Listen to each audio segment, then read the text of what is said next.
Hey everybody, in this video I'm going to be installing this remote battery disconnect system here. It's this one. It's about less than $20 on Amazon. It's this one here. It's super easy to install. I have a car that's got a little bit of a draw over time. It kind of just, it's a car that sits a lot more. So I just wanted to install this remote battery disconnect. That way it doesn't draw down too much. Instead of replacing the part that it actually needs in the car, which would be a few $100s. It's a cheap car, so I don't really want to do that. So this is only a $20 remote disconnect, and I'll show you how to install it. So we'll start this out. It comes in the box. It comes with two remotes, so you can put that on your key fob. And how it works is it's basically a big relay.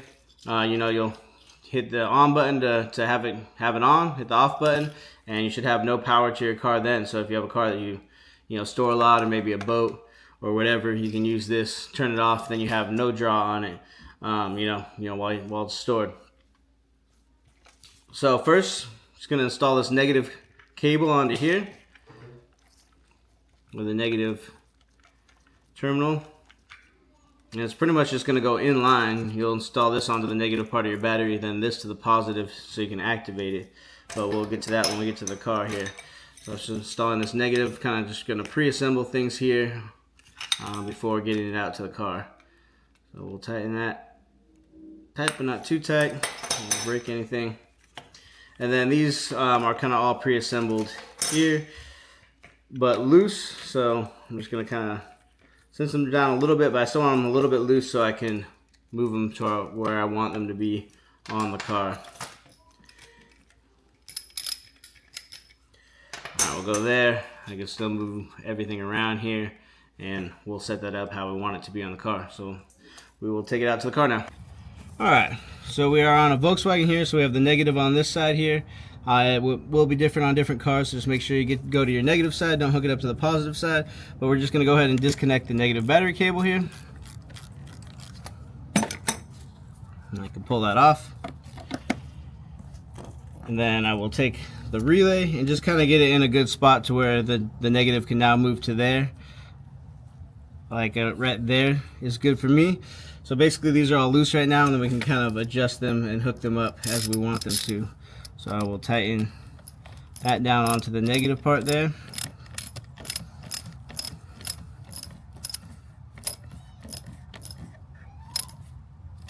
We have a good connection there. Then I will just get that kind of over a little bit. Should be a good spot there.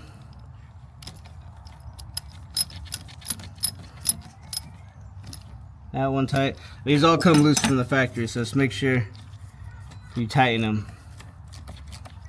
They come loose so you can move it all around. Alright, so that should all be good there, and there. We now have to hook this up. This is the positive. It needs positive power so it can work. So we're gonna hook this up to the positive side. It's labeled red, so it's easy to tell that it's positive. And I'll just take the bolt off. Almost there. Alright, and we'll hook this to our positive side here. And we'll just tighten this back down.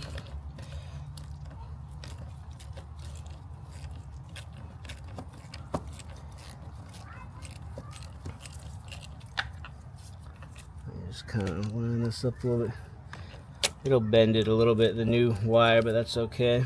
Kind of just get it where you want it to be and tighten it down.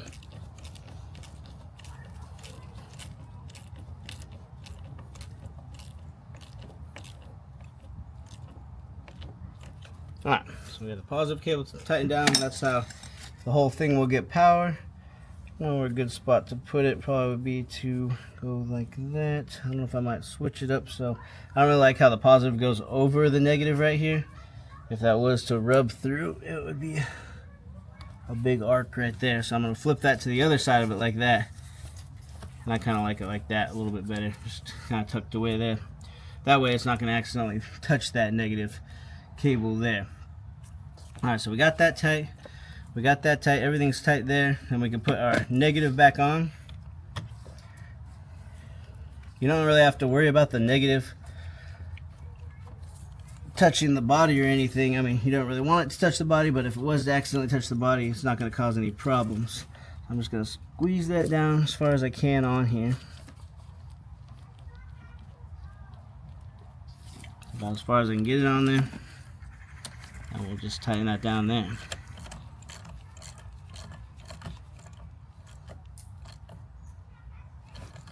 And that should be it. Should be hooked up.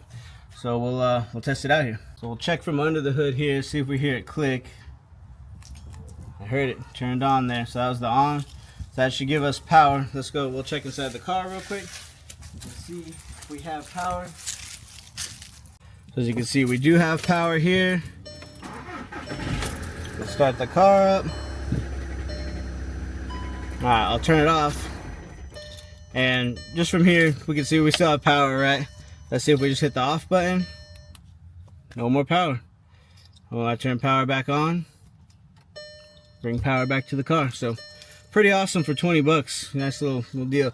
Like I said, I have a draw on this thing. Whatever part it is, probably a door lock or a body control module. But instead of chasing it down and spending, you know, $300 or even like, you know, probably $1,000 for a body control module, everything's working right now as it should. I don't really drive this car that much. It sits for a while at a time. I feel like it's better just to get this just $20 fix, and that way we can you know, we can turn it off. So I'll leave the link in the description for the Amazon one that I used here, but that's pretty much it. Works pretty good. So now that I'm not going to drive this thing for a little while again, I'll just turn the power back off, and it's good. Alright, overall I'm really happy with the battery disconnect relay. Works great, no issues with it. If you found this video helpful, just give me a like. Also subscribe for more videos like this.